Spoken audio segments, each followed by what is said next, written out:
Hi, brainless person. Welcome to the apocalypse. Here's what we want on your mind today. Twitter and Facebook permanently ban Trump, Apple, Google, and Amazon conspire to kill Parler, and New York wants to set up concentration camps. We'll have all this for you and more in today's edition of Here's What We Want You to Think So We Can Control You, and please don't realize you're a sovereign being who can think for themselves. In the wake of what's happened at the Capitol in small business news, Twitter and Facebook have permanently banned President Trump from their platforms. Many people rejoiced at Trump's banning, while many others grieved the loss of Twitter's greatest comedian. In a statement, Twitter said the ban is because President Trump was using Twitter to incite violence. Twitter said the following two tweets were the violence-provoking ones that triggered the ban. Tweet number 1. The 75 million great American patriots who voted for me, America first and make America great again, will have a giant voice long into the future. They will not be disrespected or treated unfairly in any way, shape, or form. Tweet number 2. To all those who have asked, I will not be going to the inauguration on January 20th. About how these two tweets were inciting violence, Twitter said, these two tweets must be read in the broader context of what's happening in the country. So in other words, when taken out of context, these tweets are said to have provoked violence, but not when they're left within the context of Twitter, which is where Trump published them. This just in! Communication scholars all agree that taking words out of context is the most accurate way to interpret them. About the ban, Jack Dorsey couldn't be reached for comment as he was busy picking food out of his ungross-looking billionaire goatee. However, Facebook CEO Mark Zuckerberg was reached, and when asked his thoughts about his platform using to restrict free speech, he simply responded with a smile. We're all proud of what you've accomplished, you mother Zucker. In other pro-freedom news, Parler, a censorship-free alternative to censorship-heavy Twitter, is under assault. Big Tech demanded that Parler instill the same draconian speech restrictions that users on other platforms suffer under, but Parler refused, saying it believes in free speech. Big Tech, which does not, banded together to swiftly censor Parler, an entire social media platform. They got wind that the dangerous activity of free speech was happening on Parler and wanted to step in to protect the public from it. This just in! With Big Tech banding together to censor the president, who's already censored on all mainstream media, and now silencing popular free speech platform Parler, it looks as if they have something to hide. But rest assured, Big Tech wouldn't be trying to hide something if they had something to hide. That'd be crazy. Like, they're trying to protect you. Am I supposed to say it's for their protection? I am? We're playing that card again? Man, we've been playing that thing all over the place. Do you think they're still buying it? All right. It's confirmed Big Tech is in fact taking these safety measures for your protection. Google took Parler out of the Play Store, followed by Apple taking Parler out of the App Store, and then Amazon, who supplies the servers that Parler uses, kicked Parler off its servers.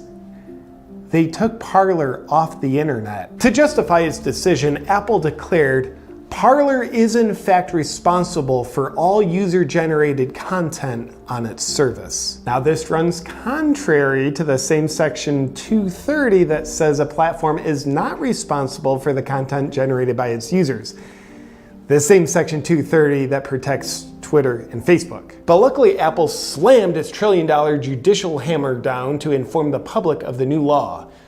Parler is responsible for the content generated by its users, while Facebook and Twitter are not. It makes sense when we tell you to think it does. Big Tech's rationalization for crushing its competition was, threats of violence and illegal activity were happening on Parler with respect to the violence at the Capitol. That's a convincing statement, so much so that you're convinced to not realize that Parler doesn't have a groups function, but Facebook does, and Facebook groups were used to organize a lot of the protests at the Capitol. And with illegal activity, you also don't realize that Google is then complicit in enormous illegal activity, as Gmail is used to pass pedo porn amongst criminals. It would also be spectacular of you not to realize that these companies are monopolies, and monopolies are illegal. Because they're not monopolies. Like, what are you kidding me? They're so not monopolies that 35 states have filed antitrust lawsuits against Google. Facebook has had 48 states file antitrust lawsuits against them. Apple also currently has antitrust lawsuits filed against it. And Amazon is being charged by the European Union with an antitrust lawsuit. And that's nothing! I mean, these suits allege these companies are currently operating illegally, but that's crazy because they're not. Because they saved the public from illegal activity happening on Parler. So, how could they be operating illegally? They wouldn't accuse someone of doing something that they themselves are doing, but only much worse. They wouldn't do that. However, a question raised by the public. Is it a monopoly when the monopolies of Twitter, Facebook, Google, Apple, and Amazon band together to form one enormous monopoly that's capable of making anything happen on planet Earth that they want? Answer: no. That's not a monopoly either. All this monopoly talk might make you wonder what Bill Gates is up to. We haven't heard from him in a while, have we? Yeah. He's still over there running COVID. This just in! Human connection is still deadly. Remember, disconnection, isolation, poverty, and fear will protect you. That's all still a thing you're supposed to believe. Despite the unprecedented assault on free speech, Parler CEO John Matz said, "Our mission is free speech, democracy, and us the people having the power. The elites don't want us to be free." Here at this station, we can attest it is a baseless conspiracy theory for Parler CEO to suggest that the elites don't want you to be free. This just in! New lockdown orders are in place. Do not leave your home, and you cannot open your business or send your children to school. It's almost been a year, hasn't it? Freedom! John Matz says Parler will be back up and running soon. If that's true, you can expect even more strict lockdown orders from the elites to protect you from the mutated strains of free speech that are passed so rapidly on Parler. Maybe we'll even do a nationwide blackout. In other news, Iran is set to execute a second national wrestler for protesting against the government.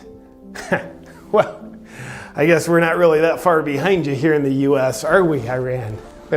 How we deal with free speech offenders. This just in! This is where it's going if you let it. Conspiracy theorists are suggesting free speech is a great thing, even when people have different perspectives than you. They go on with their baseless claims to suggest you can peacefully live with and even love other people who think and speak different things than you. Fact checkers have debunked these claims, citing it's better to live under fear that words spoken that you don't agree with will lead to violence.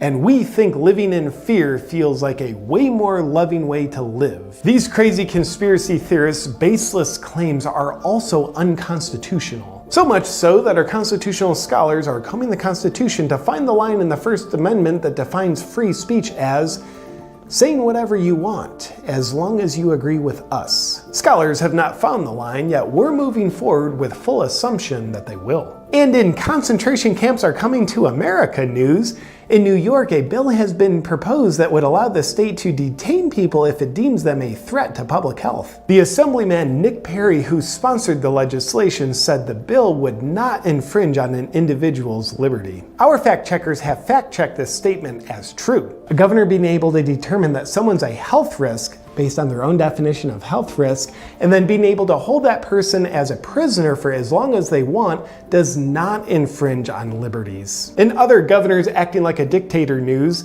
the Recall Gavin Newsom campaign now has over 1 million signatures. With a deadline of March coming up to gather the remaining 400,000 signatures that are necessary to recall him, if you're a California resident, please don't go to recallgavin2020.com and sign. That's it for today's uplifting, freedom-based news.